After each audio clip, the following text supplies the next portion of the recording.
শালির পাগলা কান্দিস নি গো, সামনে শুক্রবারে মেলা করে চিনি দিবা নি আমি।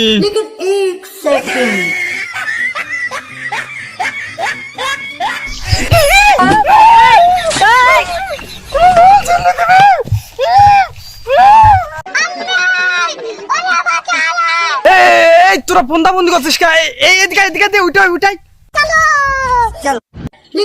দেখো না চাচা, ও মোর সাথে চিনি দিছিল, ও কাম বললো আগে আমার ভাগটা আমাকে দিতে, ও বললো না পরে মেলা পাবেন পরে। আরে চাচা আমার কথাটুকু শুনবা তো আগে। প্রতি জুম্মার দিনে যে সবার লাস্টে সিন্নি মেলা পাইছি যাই, আমরা দুইজন সমান ভাগে ভাগ করলি। গত জুম্মাতেও 5 কেজি করে জিলাপি ভাগ পাইছি। আসলে এই জুম্মাতে সিন্নি একটু কমাইছে বলি সিন্নি ওইটি পাইনি তো পাইনি, আমারও তো খাতে মন যায়, আমিও সিন্নি পাইনি, কিন্তু ও আমার কথা শুনছেই না। তোকে আগেই তো বললো আমার সিনিটা আমাকে দিতে, আমি তো জানি আর সিনি ঝট হবে, তুই আমার সিনি কি নিয়ে